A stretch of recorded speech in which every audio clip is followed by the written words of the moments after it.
They told me, with a practiced ease that sliced deeper than any knife, that I had become a burden. My son, Mark, the boy whose every scraped knee I had kissed better, whose every school play I had attended with a bursting heart, stood there, his gaze skittering away from mine. And beside him, his wife, Chloe, her expression a carefully constructed mask of polite regret that didn't quite reach her eyes. A burden.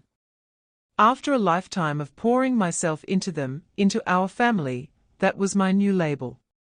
Little did they know, as they ushered me out of the life I had built, that one day I would own the very roof over their entitled heads, and the rent, my dear, would be trebled.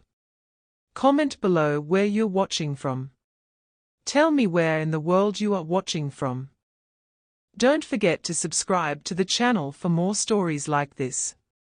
Subscribe if this story finds you. Stick around till the end. My name is Eleanor Ainsworth, and for 62 years, I had considered myself a woman of simple needs and profound devotions. My late husband, Arthur, and I had built a life on foundations of love, mutual respect, and tireless work. He was an engineer, steady and kind, and I, after a brief career as a librarian, had dedicated myself to raising Mark and creating a warm, supportive home. Arthur passed too soon, a decade now, leaving a void that I tried to fill with an even greater dedication to our son. I'd used a portion of our savings, money Arthur and I had painstakingly put aside for our own quiet retirement, to help Mark and Chloe secure their spacious apartment in the city. It was a good building, the Willows, well located, the kind of place young professionals aspired to. I'd co-signed the mortgage, added a substantial sum to their down payment, all with the loving, unspoken understanding that as I grew older, there would always be a place for me, a corner of their lives where I belonged. I wasn't just investing in property, I was investing in family, in future care, in continued connection. I lived with them for the first 2 years after Arthur passed, then moved into a smaller place nearby, always available for babysitting their cat when they traveled, for Sunday dinners, for lending an ear, or a bit of cash when times were tight for them, which they often pleaded. Then, about a year ago, after a minor health scare, a bout of bronchitis that left me weak for a few weeks, they suggested I move back in with them permanently. "It just makes sense, Mum," Mark had said, his arm around me. "We can look after you." Chloe had smiled, a little too brightly, and talked about converting the spare room into a comfortable space for me. I see now it was never about care, it was about control, and ultimately, convenience for them, until I was no longer convenient. The conversation that shattered my world took place on a Tuesday afternoon, in the sunlit living room of their apartment, the very room where family photos, many of them featuring me beaming beside a younger Mark, were displayed. I'd just finished tidying the kitchen, a habit I couldn't break, when Chloe asked me to sit down. Mark hovered near the window, already looking like a prisoner in his own home. "Eleanor," Chloe began, her voice smooth as silk, a tone I'd learned usually preceded an uncomfortable request. "Mark and I have been doing a lot of thinking." I waited, a small knot of unease tightening in my stomach. I'd noticed a coolness in her demeanor lately, a subtle impatience when I spoke, but I'd dismissed it as stress from her demanding job. "We feel," she continued, glancing at Mark for reinforcement he barely offered, "that your needs are becoming a bit more than we can manage here." I blinked. My needs. I prided myself on my independence. I cooked for myself often, managed my own appointments, and asked for very little. "I don't understand," I said, my voice small. "What needs are those, dear?" Mark finally spoke, his words stumbling out. "Mum, it's just, you're not getting any younger. And this apartment, it's not really set up for long-term elder care. I was 62, not 92. I had recovered fully from the bronchitis. "We think it would be best," Chloe chimed in, seizing control again, "if you moved into a place with more support. We've found a lovely senior apartment complex, the Golden Acres, not too far from here. It's small, but cozy, or, she added, as an alternative, a tiny studio they'd scouted across town, in a less salubrious neighborhood. The unspoken message was clear: my presence was cramping their style, their ambitions. I was an inconvenience, an obstacle to their perfectly curated life. But this is my home too, in a way, I whispered, the words catching in my throat. I helped you get this place. We agreed. Chloe's smile tightened. Eleanor, we are very grateful for your past help, truly. But circumstances change. We need our space. You've become, well, a bit of a burden, if we are being honest. A burden. The word struck me with physical force, knocking the air from my lungs. My own son, standing there, unable to meet my eyes, tacitly agreeing. The gratitude they professed felt like ashes in my mouth. The shock was a cold wave, washing over me, leaving me numb and trembling.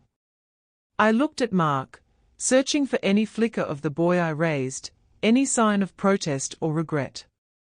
I found only a shadowed reflection of his wife's determination.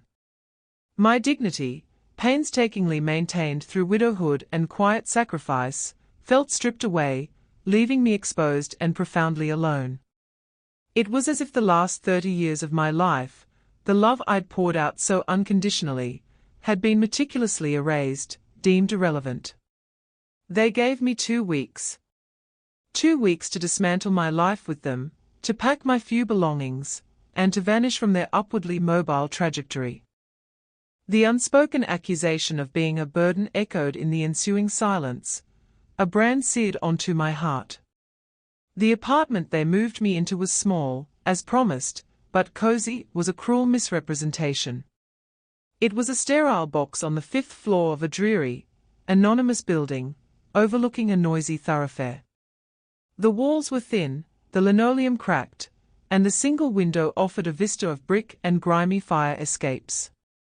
The silence inside was a heavy blanket, broken only by the rumble of traffic and the occasional shout from a neighboring unit. This was my new reality, a stark contrast to the comfortable, book-filled rooms I had always cherished. The financial support Mark and Chloe provided was a pittance, barely enough to cover the rent and utilities, let alone groceries or any small comfort. They claimed it was all they could manage, citing their mortgage, Chloe's student loans, their car payments, a litany of expenses that seemed to underscore how little room there was for me in their budget, or their lives. I was utterly alone, adrift in a sea of indifference. Days bled into weeks, each one a monotonous cycle of waking to the oppressive quiet, forcing down a piece of toast, and then staring out at the uninspiring view. My mind became a relentless projector, replaying scenes from my life. I saw Arthur's warm smile, felt the phantom touch of his hand on mine. I remembered Mark as a baby, his tiny fingers curled around mine, Mark as a boy, proudly showing me a school project, Mark as a young man, his future bright with promise. Where had that boy gone? Was he subsumed entirely by Chloe's ambition, by a modern strain of selfishness I couldn't comprehend? I dissected every sacrifice, every decision. Had I been too soft, too giving? Had my unconditional love inadvertently paved the way for this careless cruelty? The word burden became my constant companion, a whisper in the lonely rooms, a judgment on my very existence. I felt myself shrinking, becoming invisible. What was the point of me now? My purpose, so clearly defined for so many years, had been brutally excised. In those early weeks of desolation, I did try to reach out. I called Mark's mobile a few times, my hand trembling as I dialed. Once, Chloe answered, her voice coolly efficient. "He's in a meeting, Eleanor. Can I take a message?" The unspoken addendum was "Don't call again another time." It went straight to voicemail. I left a brief, hesitant message, just saying I was checking in. He never called back. I sent a text once, a simple, "Hope you are both well." It remained unread, or at least unacknowledged. Each failed attempt was another small death, reinforcing the totality of my abandonment. It was clear they had moved on, and their life had no space for the woman they had so easily discarded. The finality of it was a heavy stone in my chest, making it difficult to breathe. Rock bottom arrived not with a dramatic crash, but with a slow, suffocating descent. It was a grey Thursday, about a month after the move. I hadn't left the apartment in 3 days. The small carton of milk in the refrigerator was sour, and I hadn't the energy to go out for more. I sat on the edge of the narrow bed, the unwashed cup of tea from the morning cold on the rickety bedside table. A profound weariness settled over me, a fatigue that went bone deep. I felt hollowed out, a mere shell. The reflection in the dusty mirror showed a stranger with haunted eyes and hair that had lost its sheen. Was this it? Was this how my story was to end, alone in a dismal room, forgotten, a footnote in the lives of those I loved most? The shame of it, the sheer waste, was overwhelming. I wasn't just sad, I was erased. The weight of their judgment, that I was a burden, had nearly convinced me it was true. For a long, dark afternoon, hope seemed like a cruel mirage, an illusion I no longer had the strength to pursue.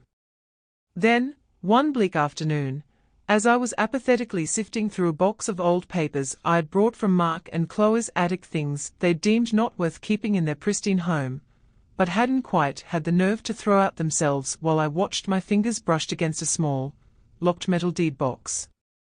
It was Arthur's. I vaguely remembered him stowing it away years ago, saying it contained some minor speculations. He'd always been modest about his financial acumen, more focused on his engineering projects and our family life. I'd never given it much thought. The key, a small, tarnished brass one, was tucked into an old wallet of his I'd kept. With a surge of something other than despair, perhaps curiosity, or a desperate yearning for any connection to him, I opened it. Inside, beneath a layer of old insurance policies and his military service medals, were meticulously organized files, stock certificates, brokerage statements, and a handwritten ledger. It wasn't minor speculations, it was a carefully curated investment portfolio, started decades ago with a small inheritance Arthur had received from his own father. He had reinvested dividends, chosen stocks with a quiet wisdom I never knew he possessed, and then, it seemed, largely forgotten about it as it steadily, silently grew. As I spread the documents across the small, unsteady table, a picture began to emerge. The initial investments were modest, yes, but Arthur had chosen well, and time had worked its magic. The statements, some of them unopened for years, showed a value that made my breath catch in my throat. It was not a king's ransom, perhaps, but it was substantial. More than substantial. It was enough to buy my dreary little apartment building several times over, with plenty to spare. It was a lifeline, thrown across the years by the man I loved, a testament to his foresight and his enduring care for me. It felt as if he had reached out from beyond the veil, offering me not just financial salvation, but a chance to reclaim myself. He was still looking after his Eleanor. This wasn't just money, it was potential. It was power. The initial shock of the discovery gave way to a dizzying array of emotions. Tears streamed down my face, tears of grief for Arthur, of gratitude for his hidden gift, and then, something new, a cold, hard anger. An anger that didn't sizzle and burn out, but instead solidified into a core of pure, unadulterated resolve. The word burden echoed in my mind again, but this time, it wasn't a condemnation, it was a challenge. I thought of Mark's averted gaze, Chloe's smug superiority. They had underestimated me, dismissed me, written me off. Well, the ink on that chapter was about to run. A flicker of hope, tentative at first, ignited within me. It grew steadily, fanned by this newfound resource, into a burning determination. I would not just survive, I would prevail. I would not just reclaim my dignity, I would redefine it on my own terms. The first seed of a plan began to germinate, hazy at first, then sharpening into focus with an almost thrilling clarity. The Willows. The apartment building where Mark and Chloe lived their comfortable, self-absorbed lives, the building I had helped them secure, the building from which I had been so callously ejected. What if, I thought, with a slow smile playing on my lips for the first time in months, what if the burden could, in a manner of speaking, become the landlord? The idea was audacious, almost deliciously so. It wasn't about petty revenge, not entirely. It was about a quiet reclaiming of power, about showing them, and myself, that Eleanor Ainsworth was far from finished. It was about justice, served not with a bang, but with the undeniable weight of a signed deed and a rent demand. My first step was to find trustworthy professional help. Arthur had often spoken of a young lawyer, a Mr. Henderson, who had helped him with some patent paperwork years ago, praising his sharp mind and integrity. I found his firm, Henderson & Croft, online. Mr. Henderson, it turned out, was now senior partner Henderson, but he remembered Arthur fondly and agreed to see me. He was a kind, discerning man with eyes that missed little. When I laid out my situation, carefully omitting the more emotional details and focusing on my financial discovery and my burgeoning idea, he listened patiently. He then recommended a financial advisor, a Ms. Evelyn Hayes, known for her discretion and acumen. Ms. Hayes was a revelation. Calm, impeccably dressed, she exuded competence. She helped me understand the full scope of Arthur's portfolio, liquidated certain assets, and consolidated others into a manageable, income-generating fund. She treated me not as a bewildered widow, but as a client with significant capital and a clear objective. For the first time in what felt like an eternity, I felt seen, respected. With their guidance, the plan began to take concrete shape. We discovered, through discreet inquiries made by Mr. Henderson's firm, that the company owning the Willows, a faceless corporation called Urban Dwellings Incorporated, had been underperforming and was quietly looking to offload some of its less profitable residential buildings to improve its portfolio. The Willows was on that list. The timing felt like kismet. Mr. Henderson was meticulous. He explained the advantages of forming a limited liability company to make the purchase for anonymity, for liability protection. We settled on the name A.E. Holdings, for Arthur and Eleanor. It felt right, a silent tribute to the man whose prudence had made all this possible. The negotiations were complex, handled entirely by Henderson and his team. I learned about due diligence, about property surveys, about municipal codes and tenant laws. My days were no longer empty, they were filled with purpose. I studied financial reports, asked questions, and slowly, surely, began to understand the world of real estate investment. This was more than just a financial transaction, it was an education, an awakening. I was no longer just Eleanor, the discarded mother. I was Eleanor Ainsworth, principal of A.E. Holdings, a woman of means and strategy.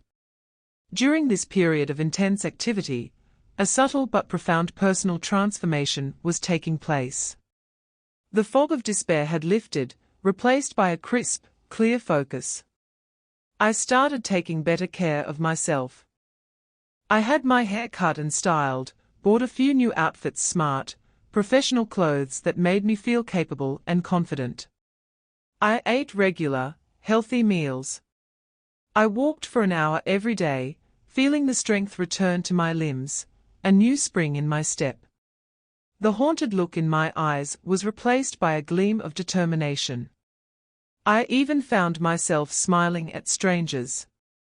I was no longer invisible because I no longer felt invisible. I was becoming someone new, or perhaps, rediscovering someone who had been dormant for a long, long time. There was a quiet power in this anonymity, in moving behind the scenes, unseen by those who had wronged me, as I marshaled my resources. The initial strategic actions were executed with precision. A.E. Holdings was legally incorporated. Funds were transferred. Mr. Henderson's team, working through intermediaries, made a competitive offer for the Willows. Urban Dwellings Incorporated, eager to divest, accepted.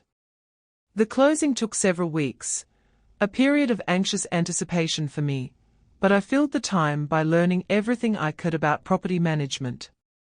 I hired a reputable, independent property management company, Keystone Residential, to handle the day-to-day operations of the Willows once the sale was complete.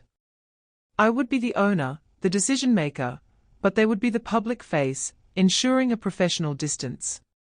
The day Mr. Henderson called to inform me that the sale was finalized, that A.E. Holdings was now the official owner of the Willows, I felt a profound, quiet triumph. I sat by my small window, no longer seeing a brick wall, but a future I was actively shaping. The burden now held the keys to the kingdom. Several months passed.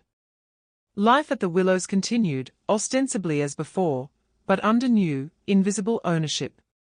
The first indication for the tenants that things had changed was a polite, formally worded letter from Keystone Residential, introducing themselves as the new management company acting on behalf of the owners, A.E. Holdings. The letter outlined a commitment to improving the building and ensuring tenant satisfaction. Then, about a month later, the next set of letters went out, notices of rent adjustments. 4 years, Urban Dwellings Incorporated had apparently neglected the Willows, allowing maintenance to slide and keeping rents stagnant, below market value, to avoid vacancies and complaints. Keystone Residential, under my instruction, conducted a thorough market analysis and assessment of the building's needs. The proposed increases were significant, designed to bring rents to current market rates and to fund a much-needed program of upgrades, new wiring, plumbing improvements, a refurbished lobby, improved security. For most tenants, the increase was substantial but justifiable. For Mark and Chloe, whose rent had been particularly low due to some long-past deal with the previous superintendent, the adjustment, as per my specific, discrete instruction to Keystone based on their unit's premium features and square footage relative to market comparables, was precisely triple their current amount. It was, on paper, a fair market assessment for a luxury unit in that location, especially with the promised building-wide improvements. But I knew it would hit them like a thunderbolt. The expected explosion was not long in coming. I heard through Mr. Davies, the senior property manager at Keystone Residential, that a Mr. and Mrs. Ainsworth from Unit 7B were particularly vocal in their displeasure. Chloe, he reported, had called the office multiple times, demanding to speak to the owner, her tone escalating from indignant to furious. Mark had apparently sent a rambling, pleading email. They threatened to move, to sue, to rally other tenants, all standard reactions, Mr. Davies assured me, which he was handling with professional calm. They were, of course, stonewalled regarding the owner's identity. A.E. Holdings remained a faceless entity. Then, Keystone scheduled a series of optional informational meetings for tenants to discuss the planned upgrades and address concerns about the rent adjustments. I decided to attend one, not as the owner, but ostensibly as an observer from A.E. Holdings, accompanying Mr. Davies. I wanted to see their faces. I chose an evening session, knowing Mark and Chloe would likely be there after work.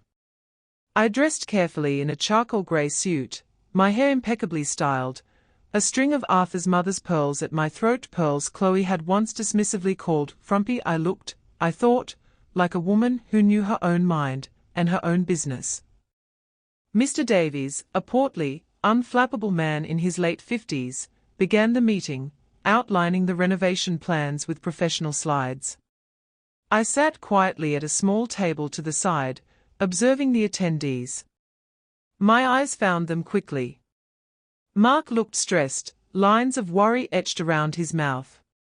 Chloe was a tightly coiled spring of indignation, her arms crossed, foot tapping impatiently. She scanned the room, her gaze sweeping past me without a flicker of recognition. To her, I was just another anonymous functionary, part of the faceless bureaucracy frustrating her desires. During the Q&A, Chloe was one of the first to speak, her voice sharp and accusatory. "This rent increase is outrageous. It's predatory. Who are these A.E. Holdings people anyway? Hiding behind their management company. We demand to know who is responsible for this." Mark tried to quiet her, muttering something, but she shook him off.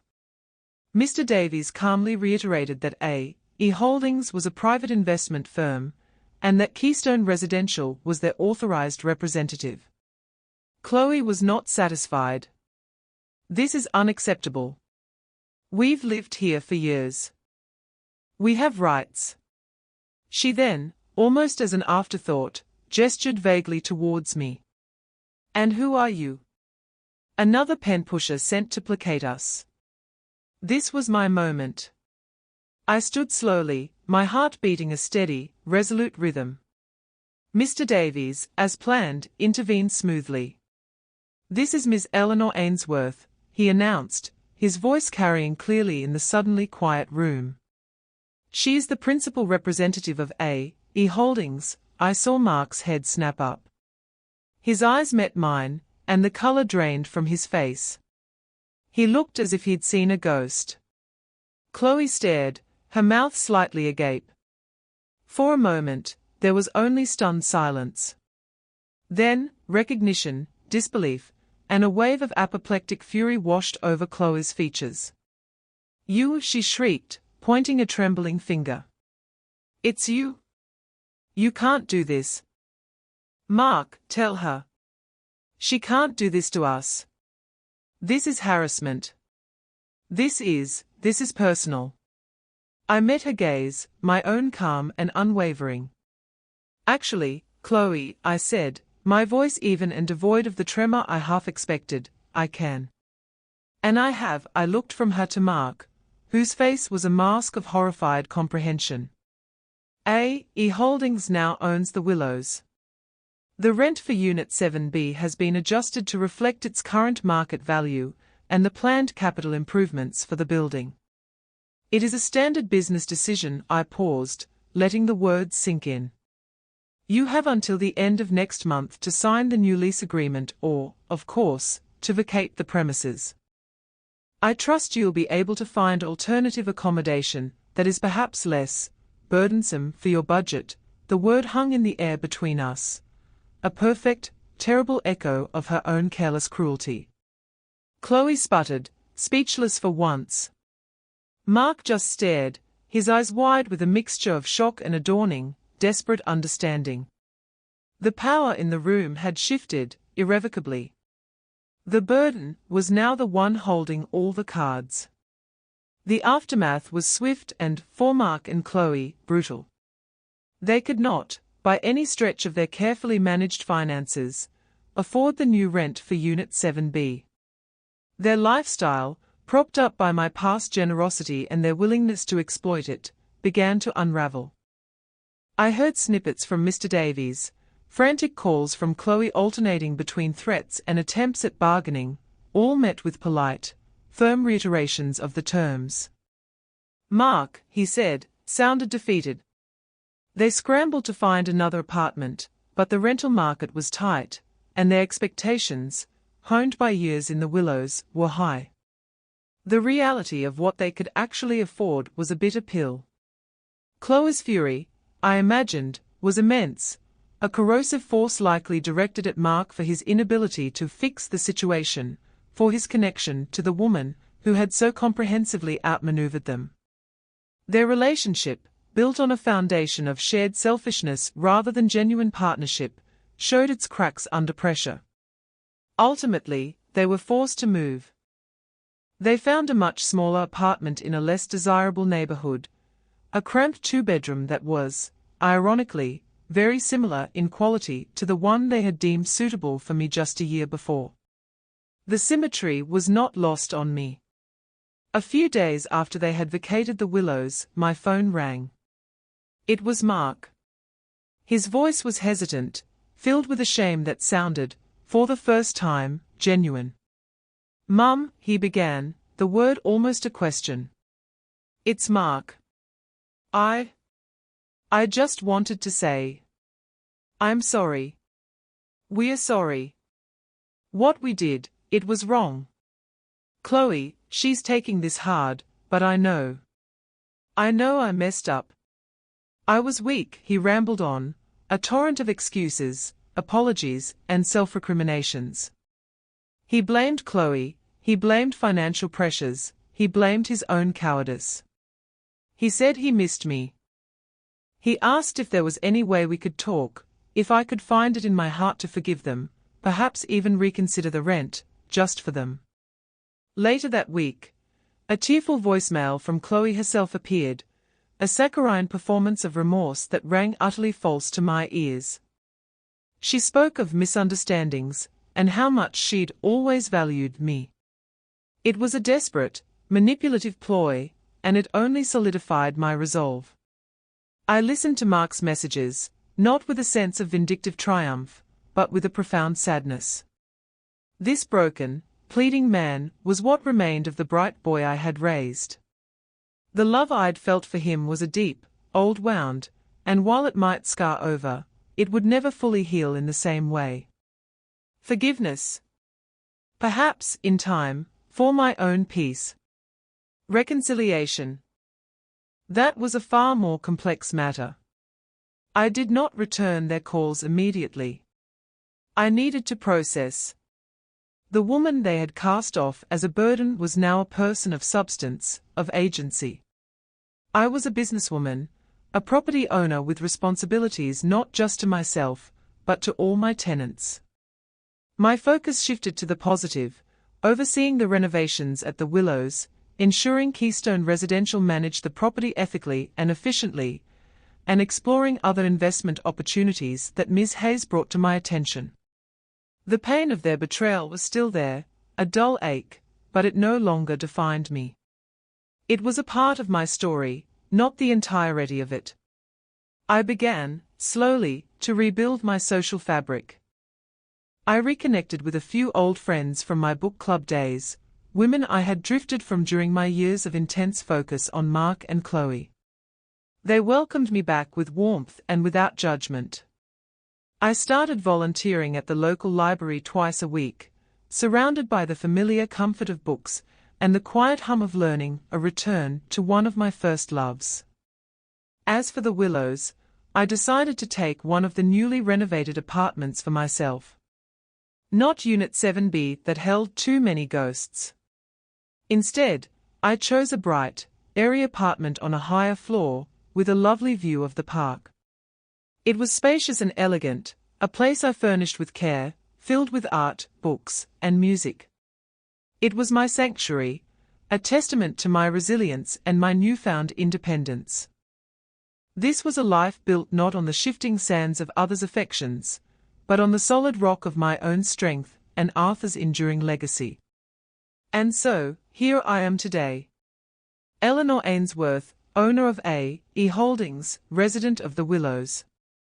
My life is peaceful, secure, and entirely my own.